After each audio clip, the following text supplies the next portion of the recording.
હવે ડાયાબિટીક દર્દીઓને પગની સ્પેશિયલ સંભાળ રાખવી પડે છે એટલા માટે કારણ કે નાના નખના ઇન્ફેક્શન કે પગમાં પડેલા નાના ચાંદા નાના કટમાંથી ઇન્ફેક્શન વધી અને આખા પગનો સડો થઈ જતા વાર નથી લાગતી.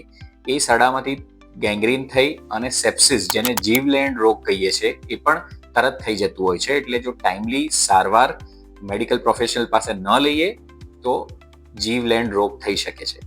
પગની સંભાળ આપણે કઈ રીતે રાખીશું? ડેલી તમે સવારે બાથ લો ત્યારે બરાબર પગની તળિયા અને બંને પગની જે વેબ સ્પેસ કહીએ એટલે આંગળીઓની વચ્ચેની જગ્યા એ બરાબર હાથથી રબ કરી અને ત્યાં ક્લીન કરવું જોઈએ પાણી અને સાબુથી. જે પણ કચરું હોય ડર્ટ હોય એ બધું ક્લીન કરવું જોઈએ.